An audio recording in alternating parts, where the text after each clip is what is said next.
세계 1위 아이스크림은 한국이었습니다. 세계 최고의 통상 전문가가 미국에서 충격 발언을 했습니다.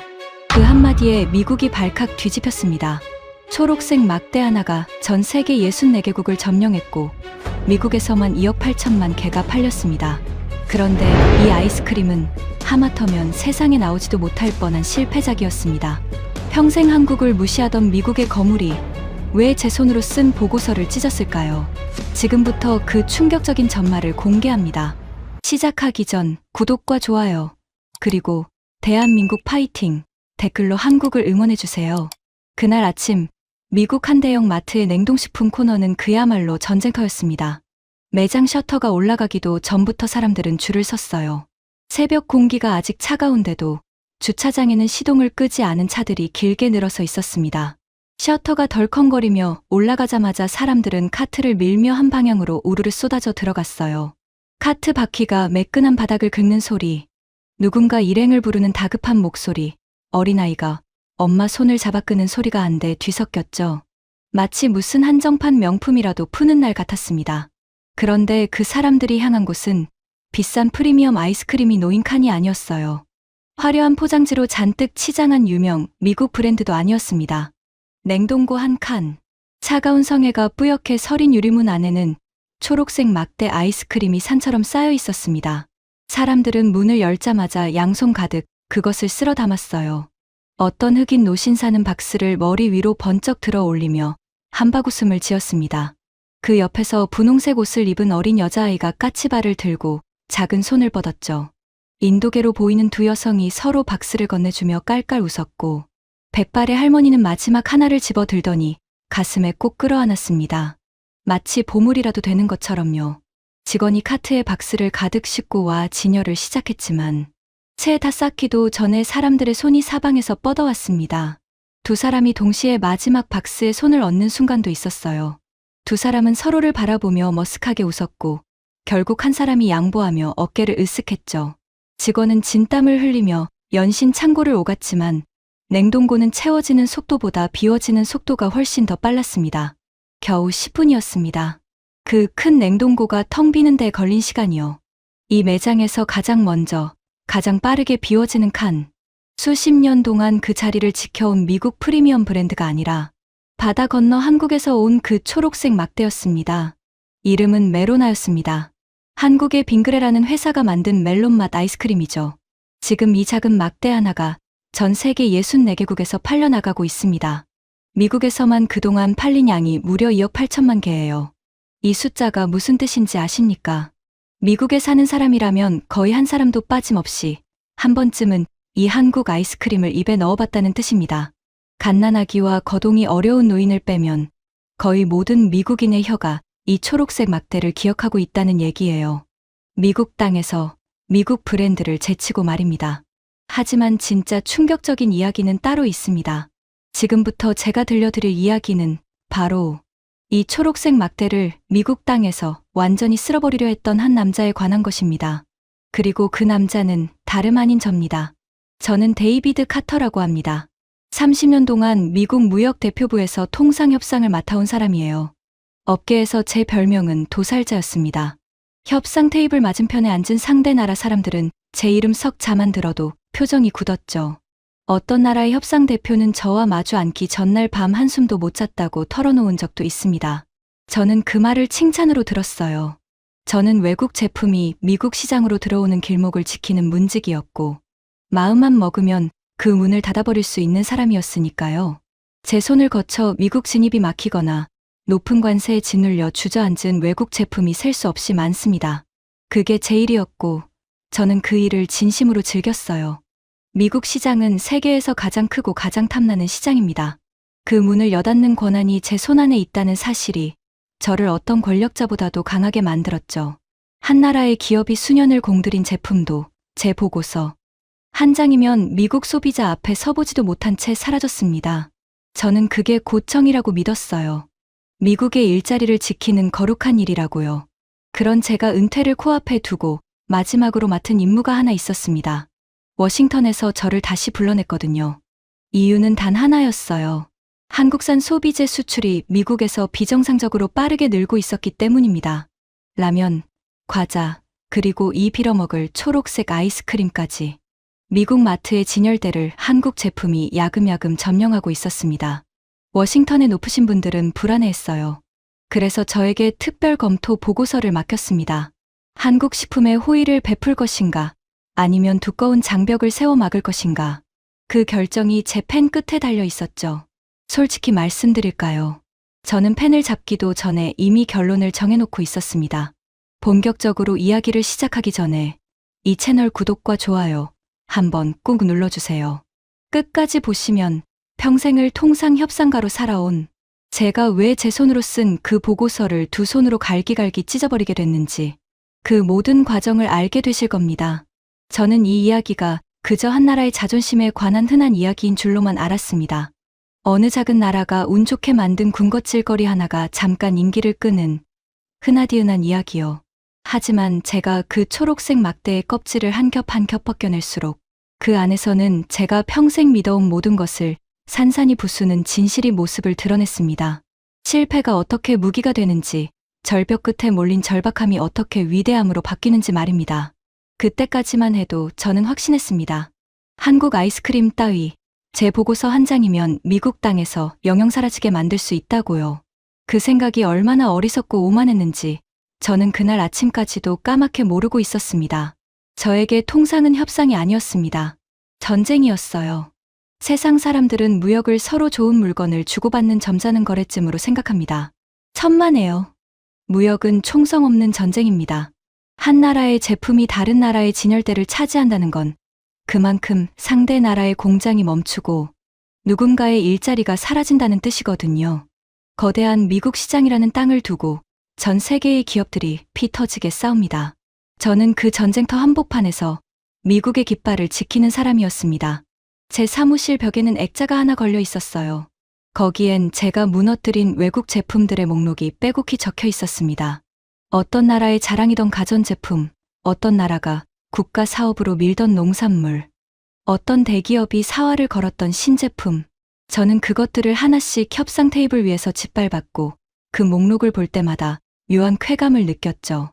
부끄러운 줄도 몰랐습니다. 그게 애국이라고 굳게 믿었으니까요. 그런 저에게 한국식품 검토 보고서가 떨어진 날, 저는 코웃음부터 쳤습니다.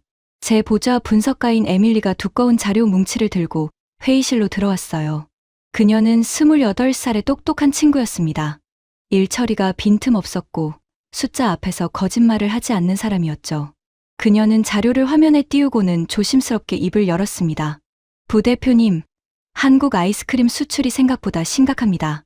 미국 안에서만 2억 8천만 개가 팔렸고요. 작년엔 한국 전체 아이스크림 수출이 사상 처음으로 1억 2천만 달러를 넘어섰습니다. 단순한 유행으로 보기엔 흐름이 너무 또렷합니다. 저는 의자에 깊숙이 몸을 기대며 비싼 커피를 한 모금 마셨습니다. 잔에서 올라온 쌉싸름한 향이 차가운 회의실 공기 속으로 천천히 퍼졌죠. 저는 안경을 코끝으로 슬쩍 내리고 그녀를 빤히 바라봤습니다. 에밀리, 한국이 잘하는 게 뭐지?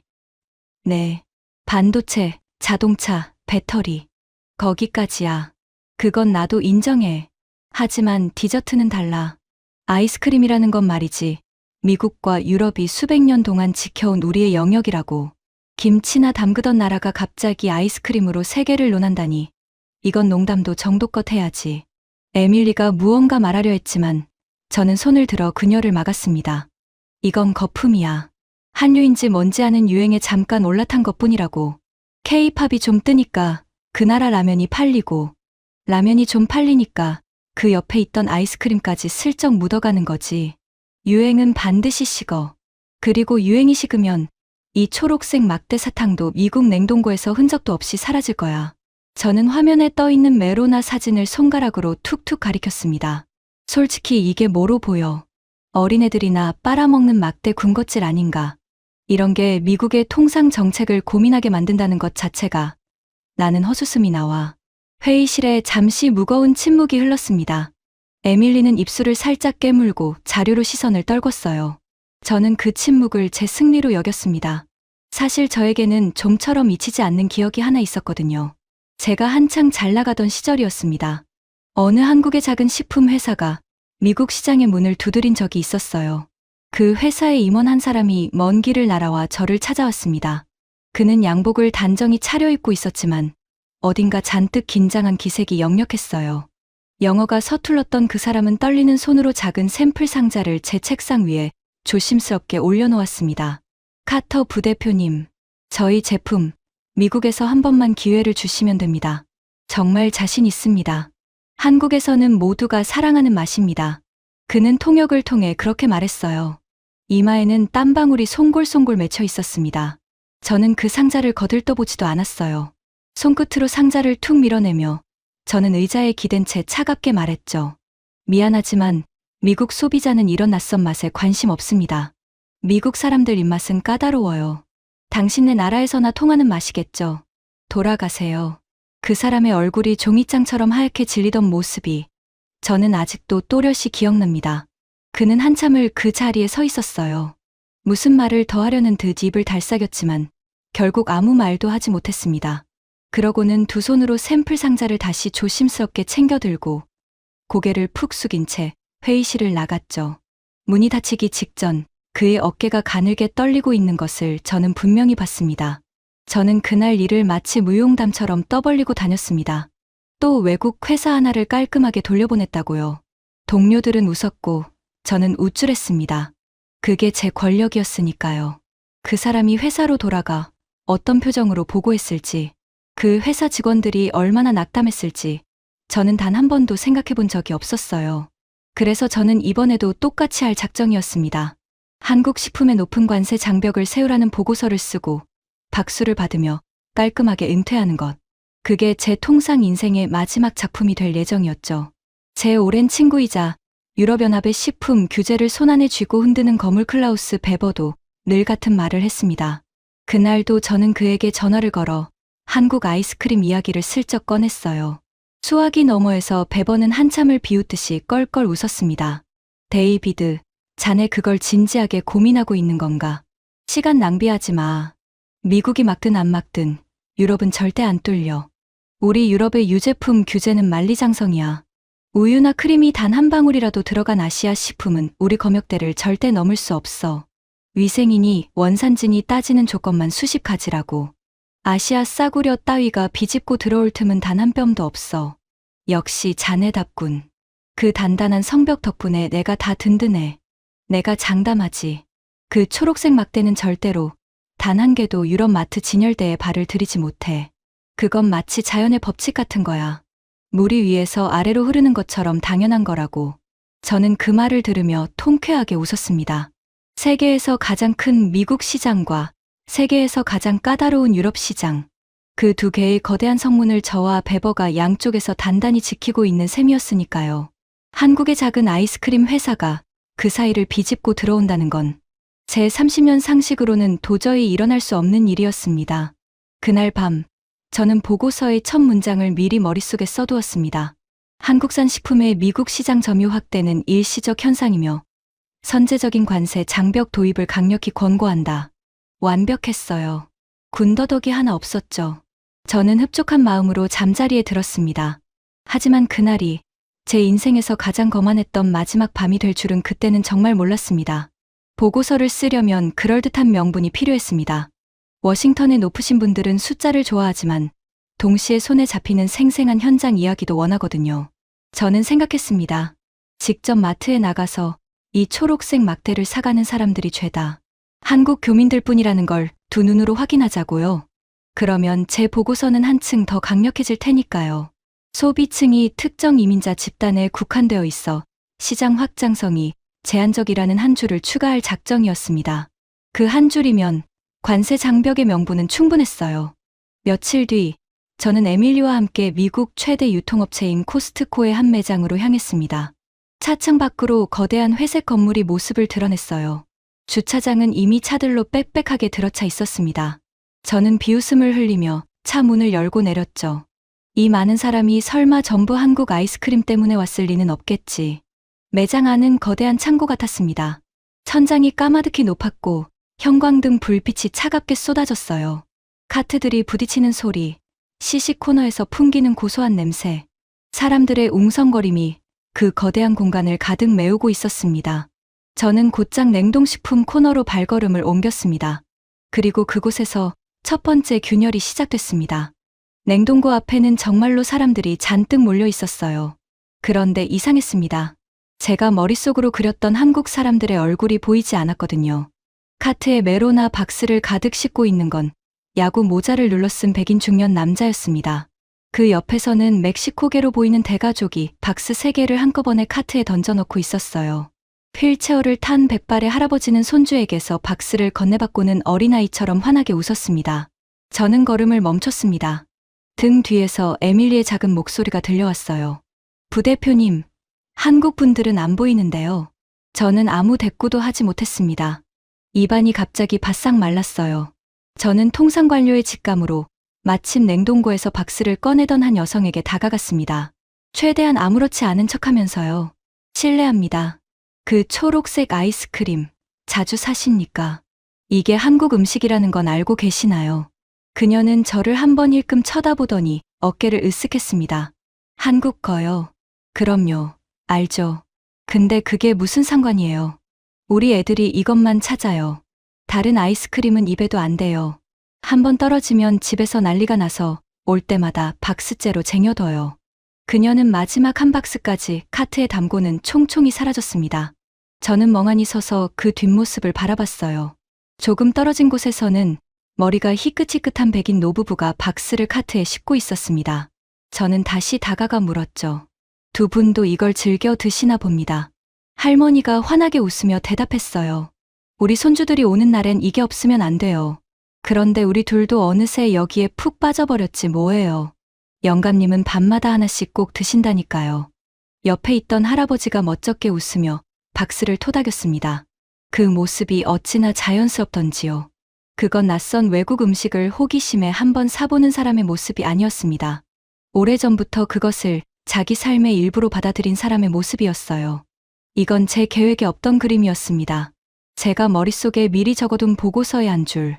특정 이민자 집단에 국한된 소비라는 문장이 눈앞에서 산산조각 나고 있었거든요. 이 사람들은 한국을 사랑해서 이걸 사는 게 아니었습니다. 그냥 이 아이스크림이 좋아서 다른 걸 못 먹을 만큼 좋아서 사는 거였어요. 국적 같은 건 애초에 안중에도 없었습니다. 그때 매장 직원처럼 보이는 사람이 빈 냉동고를 채우러 카트를 끌고 왔습니다. 저는 그를 붙잡고 물었어요. 그 매장의 냉동식품 관리를 맡고 있다는 중년의 남자였습니다. 이 제품, 원래 이렇게 빨리 나갑니까? 그는 박스를 진열하며 한숨 섞인 웃음을 지었습니다. 빨리 나가는 정도가 아니에요. 솔직히 말씀드릴까요? 우리 매장 냉동고 중에서 이 칸이 제일 골치 아파요. 아침에 가득 채워놔도 점심이 되기 전에 텅 비거든요. 본사의 물량을 더 달라고 사정사정하는 게 제 일과예요. 이 동네에서 제일 비싼 미국 프리미엄 브랜드도 이만큼은 안 나가요. 저도 이게 무슨 조화인지 잘 모르겠습니다. 그냥 사람들이 미친 듯이 좋아해요.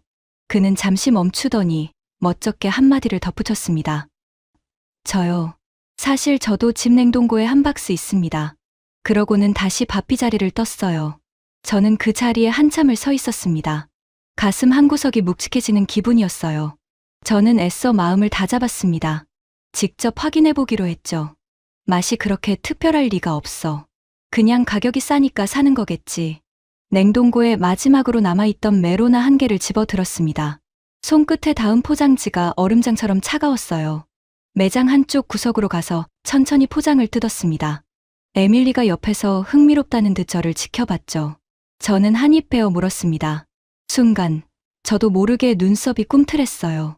입안에서 부드럽고 진한 무언가가 사르르 녹아내렸습니다. 차갑지만 날카롭지 않았고 달콤하지만 결코 느끼하지 않았어요. 멜론이라는 이름과는 어딘가 다른 더 친근하고 둥근 맛이었습니다. 제가 평생 먹어온 미국의 그 어떤 막대 아이스크림과도 달랐어요. 미국 제품들은 그저 차갑고 달기만 했는데 이건 입안 전체를 부드럽게 감싸 안는 느낌이었습니다. 마지막에는 은은한 향이 코끝에 오래 남았죠. 저는 그 자리에 선 채로 그 막대를 끝까지 다 먹었습니다. 그리고 마지막 한 입을 삼켰을 때 등골이 서늘해지는 기분이 들었어요. 맛있군. 저도 모르게 그 말이 입 밖으로 새어나왔습니다. 에밀리가 눈을 동그랗게 떴어요. 방금 맛있다고 하셨어요. 부대표님. 아니, 아무것도 아니야. 저는 황급히 고개를 저으며 빈 막대를 쓰레기통에 던져 넣었습니다. 하지만 막대를 쥐었던 손끝이 미세하게 떨리고 있었어요. 인정하고 싶지 않았지만 제 혀는 이미 알고 있었습니다. 이건 거품도 잠깐의 유행도 아니라는 사실을요. 이건 그냥 정말로 잘 만든 물건이었습니다. 누군가가 오랜 시간 정성을 쏟아 다듬고 또 다듬은 맛이었어요. 차로 돌아오는 길, 저는 한마디도 하지 않았습니다. 운전석 옆에서 에밀리가 조심스럽게 말을 걸어왔어요. 부대표님, 보고서 방향이 좀 달라질까요? 저는 창밖을 바라보며 이를 악물었습니다. 아니, 맛이 좀 있다고 해서 시장을 정복하는 건 아니야. 미국에서 맛있는 음식이 어디 한둘인가. 이건 그냥 어쩌다 잘 만든 제품 하나가 운이 좋았던 것뿐이라고. 내가 반드시 증명해 보이겠어. 이 빙그레라는 회사가 미국에서 그저 운이 좋았을 뿐이라는 걸 말이야. 말은 그렇게 했지만 제 마음 한구석에서는 처음으로 작은 의심이 고개를 들고 있었습니다.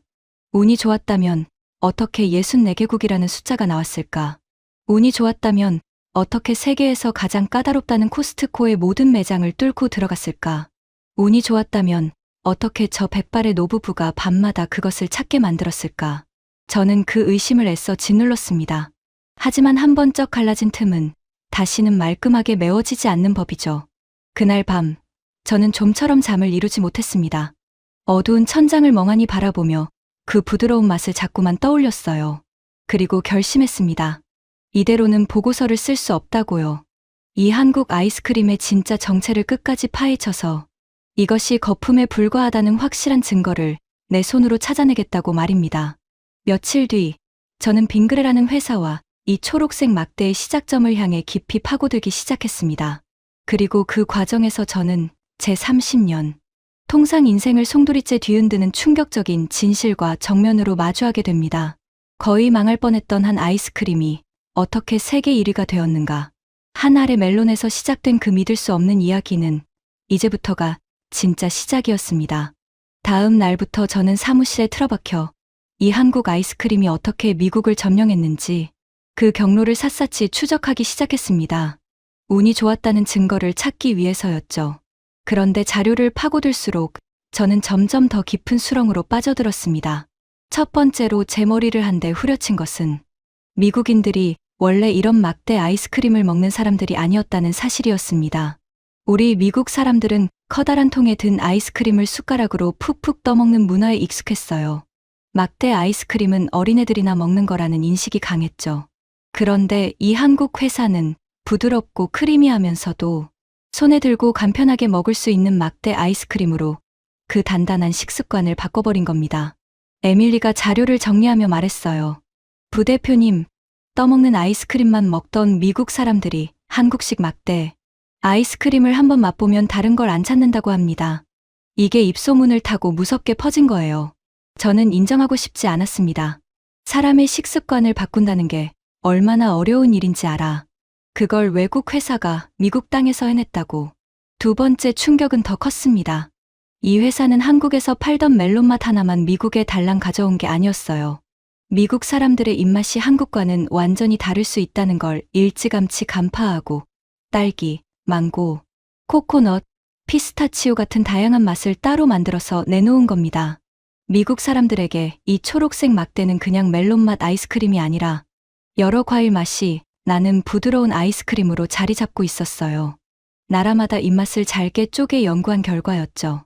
더 기가 막힌 건 이웃 나라에서는 우리에게는 낯설기 짝이 없는 토란 맛 아이스크림이 원조 멜론맛 못지않게 팔리고 있다는 사실이었습니다.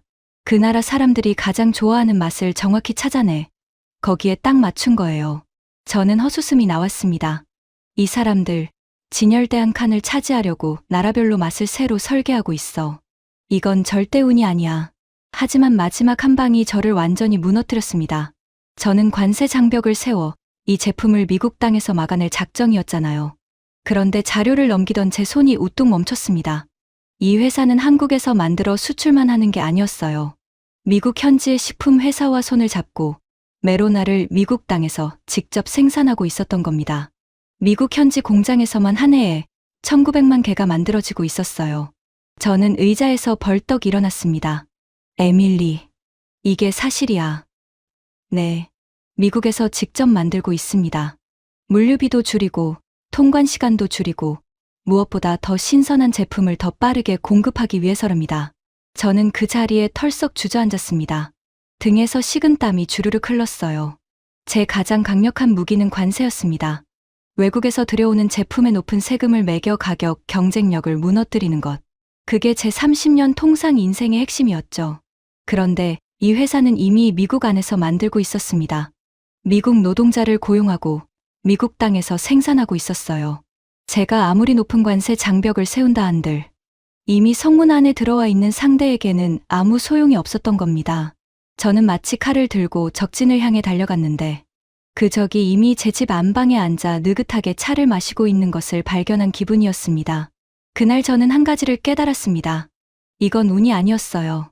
이건 치밀하게 계산된 무서울 만큼 영리한 전략이었습니다. 저는 처음으로 두려움 비슷한 감정을 느꼈어요. 도대체 이 빙그레라는 회사는 어떤 사람들이 모여서 어떻게 굴러가는 곳일까? 저는 그 시작점을 직접 확인해야만 했습니다. 그리고 며칠 뒤 저는 한 한국 사람과 마주 앉게 됩니다. 그 사람의 입에서 흘러나온 이야기는 제가 상상조차 못한 것이었습니다. 제가 만난 사람은 장도연이라는 한국 남자였습니다. 빙그레의 해외 사업을 총괄하는 사람이라고 했어요.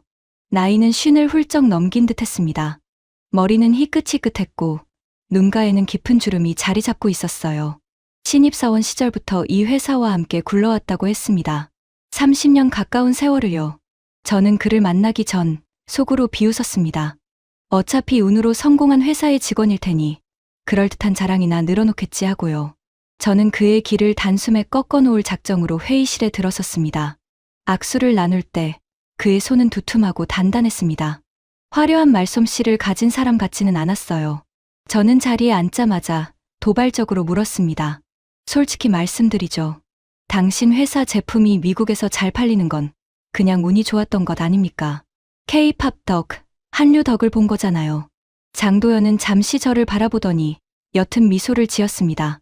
그러고는 천천히 입을 열었어요. 카터 부대표님, 저희 메로나가 어떻게 태어났는지 아십니까? 사실 이 아이스크림은 하마터면 세상에 나오지도 못할 뻔했습니다. 저는 의외의 말에 눈썹을 치켜 올렸습니다. 그가 들려준 이야기는 이랬습니다. 오래전 한 개발자가 새로운 아이스크림 맛을 찾겠다는 일념 하나로 동남아시아로 시장 조사를 떠났답니다. 그곳에서 그는 난생 처음 멜론이라는 과일을 만났어요. 그 시절 한국에서 멜론은 아무나 쉽게 먹을 수 있는 과일이 아니었습니다. 귀한 손님에게나 대접하던 고급 과일이었죠. 그 향긋하고 달콤한 맛에 흠뻑 반한 개발자는 이걸로 아이스크림을 만들면 대박이 나겠다고 확신하고 멜론을 한국으로 가져왔습니다. 그런데 부대표님, 막상 진짜 멜론 과육을 넣어서 아이스크림을 만들어 보니 맛이 영 별로였습니다. 별로였다고요? 네. 그 시절 한국 사람들에게 멜론 맛은 너무 낯설고 생소했거든요. 시식해본 사람들의 반응이 아주 차가웠습니다. 이게 대체 무슨 맛인지 모르겠다는 혹평이 줄을 이었죠. 이대로 내놨다간 참패할 게 불 보듯 뻔했습니다. 저는 어느새 그 이야기에 빨려들고 있었어요. 그래서 어떻게 했습니까? 장도연의 눈빛이 깊어졌습니다. 개발자가 고심 끝에 기막힌 생각을 해냈습니다. 한국 사람들에게 가장 익숙하면서도 멜론과 향이 가장 비슷한 맛이 뭘까? 그렇게 떠올린 게 바로 참외였습니다. 한국 사람이라면 누구나 사랑하는 과일이죠. 그래서 겉은 멜론처럼 먹음직스러운 초록색을 그대로 살리되 속맛은 한국인이 사랑하는 참외에 가깝게 만든 겁니다.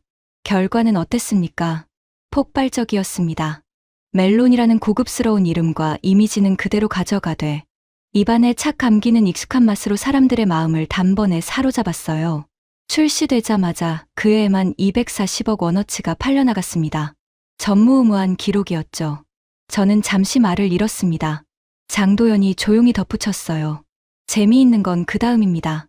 메로나가 대박이 나자 진짜 멜론 맛을 그대로 옮긴 경쟁 제품들이 시장에 우르르 쏟아졌습니다. 하지만 대부분 소리 없이 사라졌어요. 사람들의 입맛에는 진짜 멜론보다 그 익숙한 맛이 훨씬 친근했으니까요. 실패할까봐 고심하고 또 고심해서 바꾼 그 선택이 오히려 메로나를 30년 넘게 살아남게 만든 가장 강력한 무기가 된 겁니다. 저는 그 말을 듣는 순간 머리를 둔기로 한 대 얻어맞은 기분이었습니다. 실패해서 태어난 것, 망할까봐 두려워 내린 결정이 오히려 최고의 무기가 되었다. 저는 평생 실패를 짓밟으며 살아온 사람이었습니다. 외국 회사의 실패와 좌절을 즐기던 사람이었죠. 그런데 이 작은 한국 회사는 자신의 실패 앞에서 도망치는 대신 그것을 끌어안아 무기로 바꿔냈던 겁니다. 저는 마지막으로 물었습니다. 제 목소리가 저도 모르게 조금 누그러져 있었어요. 당신은 이 회사가 자랑스럽습니까? 장도연은 한참 동안 창밖을 바라봤습니다. 그러고는 나직이 말했어요. 저는 신입사원 시절 이 초록색 막대를 트럭에 가득 싣고 작은 가게들을 일일이 돌아다녔습니다. 그때는 이게 바다 건너 60개가 넘는 나라에서 팔리게 될 거라고는 꿈에도 생각 못했죠. 자랑스럽냐고요. 저는 그저 한 번도 포기하지 않았을 뿐입니다. 그 담담한 한마디가 제 가슴 깊은 곳을 묵직하게 짓눌렀습니다. 회의실을 나서며 저는 더 이상 이것을 운이라고 부를 수 없게 됐습니다. 하지만 제 마지막 자존심이 발버둥을 쳤어요. 그래, 한국에서야 그렇다 치자. 하지만 세계 무대는 다르다. 특히 일본 같은 디저트 강국 앞에서는 이 한국 아이스크림도 별 수 없을 거다. 저는 그 사실을 확인하기 위해 한 일본인 전문가를 찾아갔습니다. 그리고 그곳에서 제 예상은 또 한 번 처참하게 빗나갔습니다. 제가 찾아간 사람은 사토 겐지라는 일본 사람이었습니다. 일본에서 손꼽히는 아이스크림 명인이자 큰 영향력을 가진 유통 바이어였어요. 일본은 자타가 공인하는 디저트 강국입니다. 정교하고 섬세한 과자와 아이스크림으로 세계에 이름난 나라죠. 게다가 한국과 일본은 오랜 세월 서로를 의식해온 사이입니다. 저는 확신했습니다. 자존심 강한 이 일본 명인이라면 분명 한국 아이스크림을 한 수 아래로 깔볼 거라고요. 저는 그의 입에서 나올 한국 비판을 제 보고서에 인용할 생각이었습니다. 디저트 본고장 일본조차 한국 제품을 인정하지 않는다고요. 사토 겐지는 백발을 단정하게 빗어 넘긴 기품 있는 노인이었습니다. 그는 정갈하게 우려낸 차를 제 앞에 내놓았어요. 김이 모락모락 피어오르는 찻잔에서 은은한 향이 번졌습니다. 저는 단도직입적으로 물었습니다. 명인께서는 한국 아이스크림을 어떻게 보십니까? 솔직히 일본 제품에 비하면 한 수 아래 아닙니까? 사토는 찻잔을 천천히 내려놓았습니다. 그리고 한동안 침묵하더니 뜻밖의 말을 꺼냈어요. 카터 씨, 맛으로만 따지면 일본 아이스크림은 세계 어디에 내놓아도 손색이 없습니다. 그건 제 평생의 자부심입니다. 그렇겠죠. 하지만 그가 저를 똑바로 바라봤습니다. 그 눈빛에는 깊은 씁쓸함이 담겨 있었어요. 세계 무대에서는 한국이 이겼습니다. 저는 제 귀를 의심했습니다. 방금 뭐라고 하셨습니까? 사토는 깊은 한숨을 내쉬었습니다. 우리 일본은 좋은 제품을 만드는 데는 누구보다 자신이 있었습니다. 하지만 그 자부심이 오히려 우리를 가두었어요. 우리는 우리 방식만 고집했습니다. 우리 입맛에 맞는 제품을 우리 방식대로만 팔려고 했죠. 그 사이 한국은 나라마다 사람들의 입맛을 새로 연구하고 그 나라에 맞는 맛을 만들고 현지에 공장까지 세웠습니다. 우리가 망설이고 있는 동안 그들은 움직였어요. 그는 잠시 말을 멈췄다가 나직이 덧붙였습니다. 부끄러운 이야기지만 솔직히 인정합니다. 미국 마트의 그 좋은 자리, 유럽의 진열대. 그건 어쩌면 우리 일본이 차지했어야 할 자리였는지도 모릅니다. 하지만 그 자리에는 지금 한국의 초록색 막대가 당당히 놓여 있습니다. 저는 그걸 인정하지 않을 만큼 어리석은 사람은 아닙니다. 저는 할 말을 잃었습니다. 이건 제 계획에 완전히 어긋나는 일이었어요. 저는 한국을 깎아내릴 동맹을 찾으러 갔는데 오히려 한국의 가장 오랜 경쟁자에게서 인정의 말을 듣고 만 겁니다. 숙적이 스스로 고개를 숙이는 것. 그것만큼 무거운 인정이 또 있을까요? 손끝이 차갑게 식어갔습니다. 제가 그토록 붙잡고 있던 마지막 가정. 세계 무대에서는 한국도 별 수 없을 거라는 그 믿음이 소리를 내며 무너지고 있었어요. 저는 떨리는 목소리로 마지막 질문을 던졌습니다. 그럼 막을 방법은 정령 없는 겁니까? 어디엔가는 한국이 절대 넘지 못할 벽이 있지 않습니까? 사토는 옅게 웃었습니다. 있지요. 유럽이라는 벽이 있습니다. 그 까다로운 유제품 규제는 아마 한국도 어쩌지 못했을 겁니다. 그곳만큼은요. 그 말에 저는 마지막 지푸라기를 잡는 심정이 됐습니다. 그래, 유럽이 있었지. 베버의 만리장성이 있었어. 저는 서둘러 그쪽으로 시선을 돌렸습니다. 하지만 그것이 제 인생에서 가장 큰 착각이 될 줄은 그때는 정말 몰랐습니다. 저는 곧장 제 오랜 친구 클라우스 베버에게 연락했습니다. 유럽연합의 식품 규제를 손안에 쥐고 흔드는 그 거물 말입니다. 마지막 희망이었어요. 화상회의 화면에 베버의 얼굴이 떠올랐습니다. 그는 여전히 거만한 미소를 짓고 있었어요. 값비싼 양복을 빼입고 뒤로는 고풍스러운 책장이 보였습니다. 저는 다급하게 물었습니다. 클라우스, 솔직히 말해줘. 한국 아이스크림이 유럽에 들어왔나? 베버는 코웃음을 쳤습니다. 데이비드, 자네 목소리가 왜 그래? 떨고 있는 건가? 진정하게. 내가 몇 번을 말했나? 유럽은 안 뚫린다고. 확실한 거지. 확실하고 말고. 잘 들어봐. 아이스크림이라는 게 뭔가? 우유와 크림이 들어가는 유제품이야. 그런데 우리 유럽연합은 한국산 유제품으로 만든 식품의 수입을 아주 강하게 규제하고 있어. 동물성 원료가 단 한 방울이라도 들어가면 위생이며 검역이며 원산지 규정이며 그야말로 산 넘어 산이지. 그 까다로운 조건을 한국 따위가 무슨 수로 다 통과해. 그는 와인 잔을 천천히 흔들며 거들먹거렸습니다. 디저트는 말이야, 데이비드. 우리 유럽이 수백 년을 갈고 닦은 문화야. 동양의 그 싸구려 막대 사탕이 감히 넘볼 영역이 아니라고. 한국 사람들은 반도체나 만들면 돼. 그게 그들 분수에 딱 맞아. 아이스크림은 우리 거야. 영원히 우리 거라고. 저는 그 말을 들으며 솔직히 안도했습니다. 그래, 베버 말이 맞아. 한계는 분명히 있는 거야. 저는 다시 자신감을 되찾았어요. 그날 밤, 저는 다시 보고서를 쓰기 시작했습니다. 한국산 식품의 확장에는 명백한 한계가 존재한다. 세계에서 가장 까다로운 유럽 시장이 그 명백한 증거다. 펜이 다시 술술 나갔어요. 저는 비로소 마음이 놓였습니다. 그런데 며칠 뒤, 에밀리가 창백하게 질린 얼굴로 제 사무실 문을 두드렸습니다. 그녀의 손에는 태블릿이 들려 있었어요. 부대표님, 이것 좀 보셔야 할 것 같습니다. 무슨 일이야? 그녀가 태블릿을 제 앞에 조심스럽게 내려놓았습니다. 화면에는 프랑스의 한 대형 마트 사진이 떠 있었어요.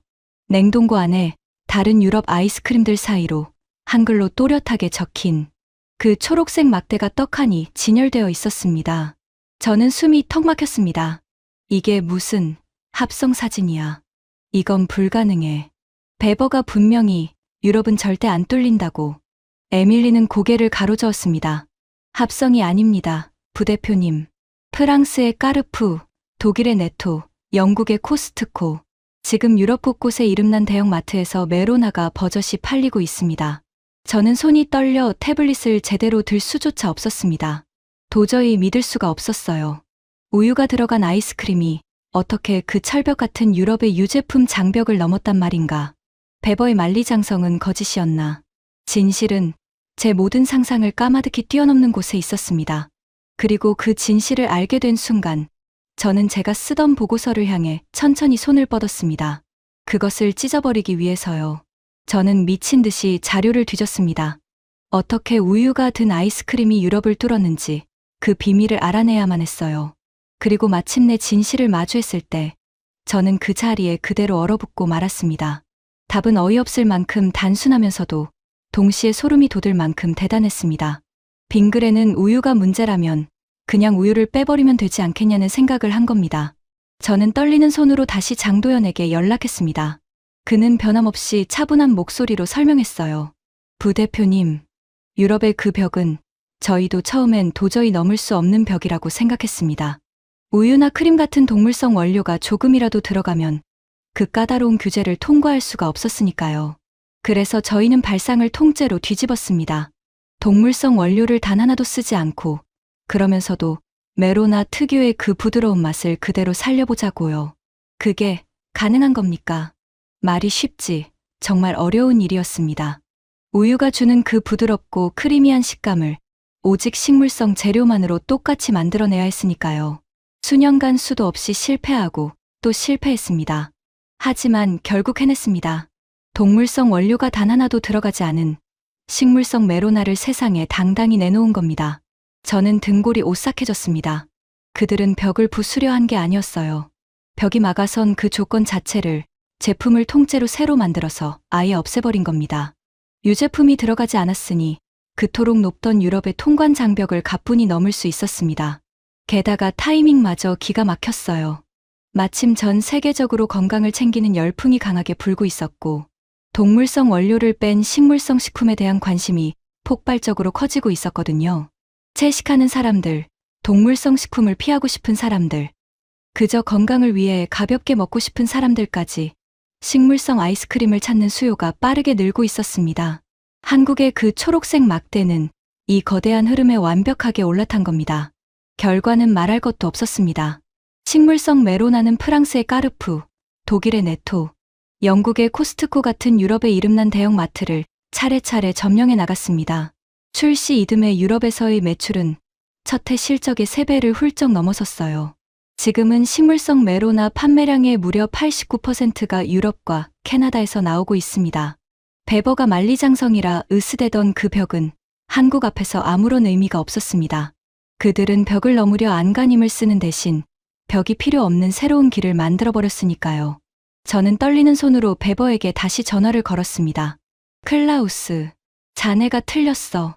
한국 아이스크림이 지금 까르푸에, 네토에 버젓이 깔려 있다고. 화면 속 배버의 얼굴이 흉하게 일그러졌습니다. 그는 한동안 말을 잇지 못하더니 억지로 목소리를 쥐어짰어요. 그럴 리가 없어. 그건 진짜 아이스크림이 아니야. 우유도 안 들어간 가짜를 가지고. 그건 반칙이야. 비겁한 수작이라고. 저는 그 순간 배버라는 사람의 추악한 본 모습을 똑똑히 봤습니다. 그는 끝까지 인정하지 않으려 발버둥을 치고 있었어요. 자신의 벽이 무너진 게 아니라 상대가 비겁하게 반칙을 쓴 거라고 우기면서요. 평생 남의 앞길을 막아온 문지기에 비참하고도 추한 마지막 모습이었습니다. 저는 조용히 전화를 끊었습니다. 그리고 제 책상 위에 놓인 보고서를 내려다봤어요. 한국산 식품의 확장에는 명백한 한계가 존재한다. 제 손으로 쓴 그 문장이 이제는 세상에서 가장 어리석은 거짓말처럼 보였습니다. 미국 시장을 점령했고, 일본의 명인이 스스로 고개를 숙였고, 유럽의 만리장성마저 무의미하게 무너졌습니다. 제가 30년 통상 인생을 걸고 차곡차곡 쌓아 올린 모든 가정이 이 작은 초록색 막대 하나 앞에서 와르르 무너져 내렸어요. 저는 의자에 깊이 몸을 파묻은 채 한참을 천장만 멍하니 바라봤습니다. 가슴이 답답하게 조여왔어요. 인정해야 한다는 걸 머리로는 이미 알고 있었습니다. 하지만 평생을 도살자로 살아온 제 자존심이 마지막에 마지막까지 버티고 있었죠. 그때까지도 저는 몰랐습니다.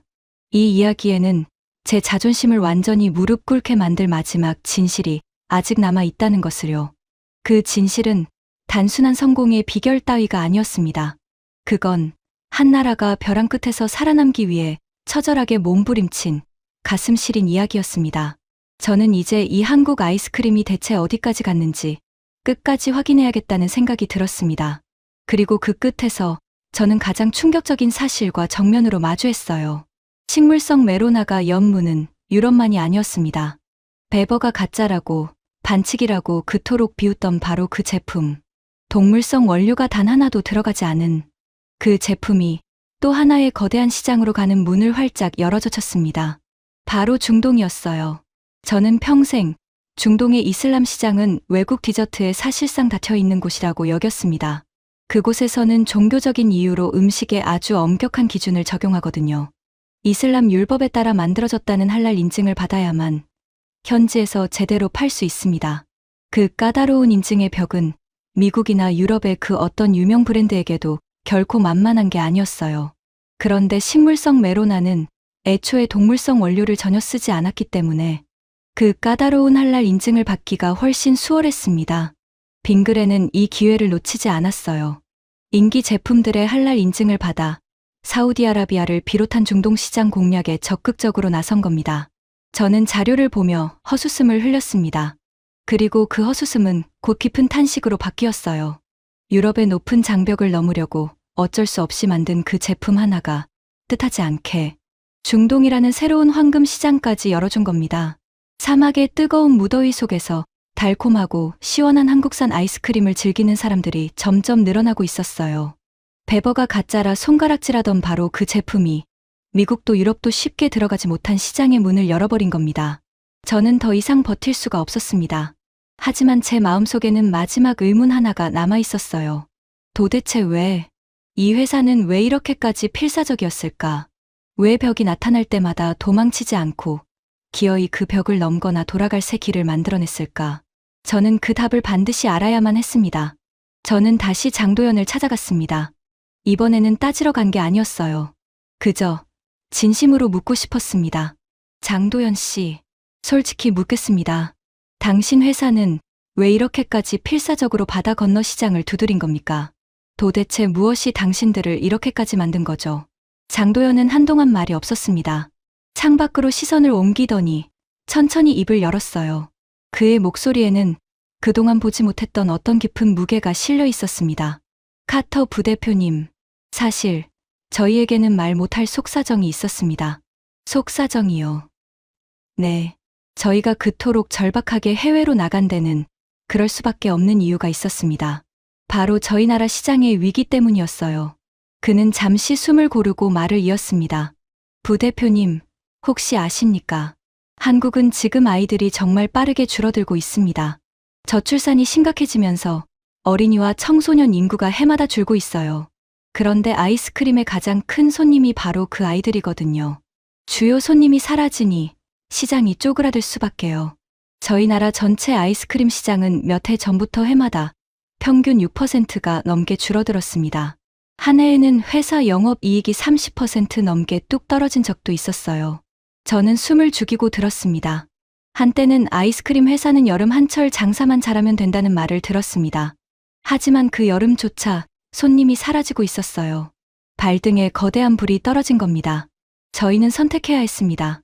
이대로 안방에서 천천히 말라 죽을 것인가, 아니면 살기를 찾아 밖으로 나갈 것인가. 장도연의 눈가가 붉어졌습니다. 그래서 저희는 결심했습니다. 안에서 줄어든다면 밖에서 늘리자고요. 그 절박함이 오히려 저희를 더 멀리 나아가게 만들었습니다. 미국으로, 유럽으로, 중동으로 벽이 나타날 때마다 저희는 도망칠 수가 없었어요. 도망치면 회사가 죽으니까요. 저희에게 그 벽들은 도전이 아니라 살아남기 위해 반드시 넘어야 하는 생존의 문제였습니다. 저는 그 말을 듣는 순간 가슴 깊은 곳에서 무언가가 쿵 하고 내려앉았습니다. 저는 평생을 도살자로 살았습니다. 외국 회사들의 실패를 즐겼고 그들의 좌절 위에서 우쭐댔어요. 그들이 그저 욕심 많은 장사꾼이라고만 생각했습니다.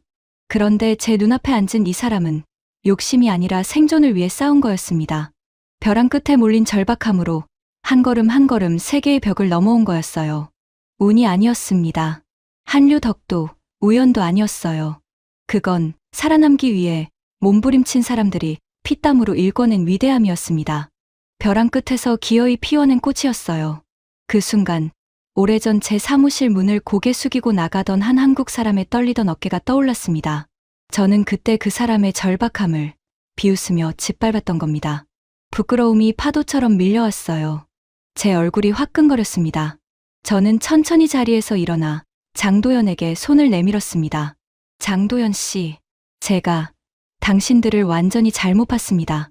장도연은 잠시 놀란 표정을 짓더니 제 손을 따뜻하게 맞잡았습니다. 그의 손은 여전히 두툼하고 단단했어요. 수십 년 동안 단 한 번도 포기하지 않은 사람의 손이었습니다. 그 무렵 베버에게서 마지막으로 연락이 왔습니다. 화면 속 그의 얼굴은 어딘가 초췌해져 있었어요. 그는 여전히 인정하지 못하겠다는 듯 투덜거렸습니다. 데이비드, 이건 일시적인 거야.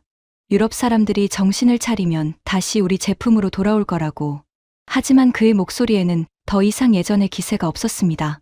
들리는 말로는 유럽연합 안에서도 그의 입지가 예전 같지 않다고 했어요. 시대의 흐름을 끝까지 읽지 못한 늙은 문지기. 세상은 이미 저만치 앞서가는데 그는 홀로 무너진 성벽 앞에 서서 아직도 제 벽이 건재하다고 우기고 있었습니다. 저는 그 모습이 안쓰러우면서도 한편으로는 제 과거를 보는 것 같아 씁쓸했습니다. 저는 더 이상 그와 같은 편에 서고 싶지 않았어요. 클라우스, 자네는 끝까지 모르겠지. 저들은 벽을 만나면 돌아가는 길을 만들어내는 사람들이야. 그런 사람들은 절대 막을 수 없어. 저는 조용히 통화를 끝냈습니다. 그리고 깨달았어요. 이제 제가 할 일이 무엇인지를 말입니다. 며칠 뒤 워싱턴의 한 회의실, 제 통상 검토 보고서를 발표하는 자리였습니다. 넓은 회의실에는 정부의 고위 관료들이 가득 앉아 있었어요. 모두가 제 입에서 나올 결론을 기다리고 있었습니다. 평생 도살자로 살아온 제가 당연히 한국 식품에 두꺼운 관세 장벽을 세우라고 권고할 거라 믿으면서요. 그게 제 마지막 작품이 될 거라고 다들 그렇게 생각했습니다. 저는 단상에 올랐습니다. 손에는 2개의 보고서가 들려 있었어요. 하나는 제가 처음에 쓴 것이었고 다른 하나는 며칠 밤을 꼬박 새워 새로 쓴 것이었습니다. 저는 먼저 처음에 쓴 보고서를 들어 올렸습니다. 여러분, 저는 이 보고서에 이렇게 썼습니다. 한국산 식품의 확장은 일시적 현상이며 선제적인 관세 장벽 도입을 권고한다고 말입니다. 회의실이 술렁였습니다. 몇몇은 만족스럽다는 듯 고개를 끄덕였어요. 그때 저는 그 보고서를 2 손으로 단단히 잡았습니다. 그리고 모두가 보는 앞에서 그것을 천천히 찢었습니다. 종이가 찢어지는 소리가 조용한 회의실에 또렷하게 울려 퍼졌어요. 사람들의 눈이 휘둥그레졌습니다. 이 보고서는 틀렸습니다. 웅성거림이 커졌습니다. 누군가 자리에서 벌떡 일어나 따지듯 물었어요. 카터 부대표, 지금 무슨 짓을 하는 겁니까? 저는 차분하게 새 보고서를 들어 올렸습니다. 저는 지난 몇 주간 그 초록색 막대를 직접 쫓았습니다. 그리고 깨달았습니다. 우리는 지금 단순한 아이스크림 하나를 막을지 말지 고민하는 게 아닙니다. 우리는 벽을 만나면 그 벽을 넘거나 새 길을 만들어내는 어떤 정신과 마주하고 있는 겁니다. 저는 사람들을 천천히 둘러봤습니다. 관세 장벽은 소용없습니다. 그들은 이미 미국 땅에서 직접 만들고 있어요. 우리 노동자를 고용하고 우리 경제에 기여하면서요. 그들은 운으로 성공한 게 아닙니다. 자기 나라 시장이 무너지는 절박함 속에서 살아남기 위해 세계의 모든 벽을 하나씩 넘어온 겁니다. 미국이 막아온 일본도, 유럽의 그 까다로운 규제도, 닫혀있던 중동의 문조차도요. 우리가 그들에게서 배워야 할 것은 그들을 막을 방법이 아닙니다. 벼랑 끝에서도 포기하지 않는 그 끈기입니다. 회의실은 무거운 침묵에 휩싸였습니다. 저는 말을 이었어요. 저는 30년 동안 외국 회사들의 꿈을 짓밟는 일을 자랑으로 여겼습니다. 떨리는 손으로 제품을 내밀던 사람들을 차갑게 돌려보냈죠. 저는 그게 힘이라고 믿었습니다. 하지만 이제는 압니다. 진짜 힘은 남을 막는 데 있는 게 아니라 끝내 포기하지 않는 데 있다는 것을요. 저는 새 보고서를 단상에 가만히 내려놓았습니다. 제 마지막 권고입니다. 장벽을 세우지 마십시오. 대신 우리도 그들처럼 절박하게, 그들처럼 끈질기게 다시 일어섭시다. 그게 우리가 할 일입니다. 그날 이후 저는 통상협상가로서의 삶을 내려놓았습니다. 제 사무실 벽에 걸려있던 제가 무너뜨린 외국 제품들의 목록. 저는 그 액자를 조용히 벽에서 내렸습니다. 더 이상 그것이 자랑스럽지 않았으니까요. 생각해보면 참 신기하지 않습니까? 동남아 출장길에 우연히 만난 멜론 한 통에서 시작된 작은 이야기가 하마터면 망할 뻔한 그 초록색 막대 하나가 지금 미국 코스트코의 냉동고를 가장 먼저 텅 비우고 프랑스 마트의 진열대를 당당히 차지하고 사막의 뜨거운 더위까지 시원하게 식혀주고 있으니까요. 실패할까봐 두려워 과감하게 맛을 바꾸고 막힌 시장을 뚫기 위해 우유를 빼는 용기를 내고 안방 시장이 좁아지자 세계로 눈을 돌린 그 모든 절박한 순간들이 하나둘 모여서 오늘의 메로나를 만든 겁니다. 화려하지 않아도 엄청나게 비싸지 않아도 자기만의 확실한 색깔을 굳게 지키면서 끊임없이 새로운 길을 개척하면 결국에는 전 세계가 알아준다는 것. 그 작은 초록색 막대 하나가 평생 남을 막아온 저에게 그 사실을 똑똑히 가르쳐 준 겁니다. 여러분도 혹시 마트 냉동고에서 그 초록색 막대를 보신다면 한 번쯤 떠올려 보세요. 이 작은 아이스크림 하나에 얼마나 드라마틱한 위기와 결단의 이야기가 숨어 있는지를 말입니다. 그러면 그 맛이 훨씬 더 달콤하게 느껴지실 겁니다. 지금까지 한국을 무시하던 미국의 통상거물 데이비드 카터가 겪은 충격적인 이야기였습니다. 화려하지 않아도 비싸지 않아도 끝까지 포기하지 않으면 결국 세계가 알아본다는 것. 우리가 만든 작은 초록색 막대 하나가 그것을 온 세상에 증명했습니다. 이 자랑스러운 이야기를 여러분 주변에도 널리 공유해 주세요. 포기하지 않는 끈기가 위대한 역사를 만듭니다. 구독과 좋아요도 부탁드립니다. 지금까지 감동 새벽이었습니다. 감사합니다.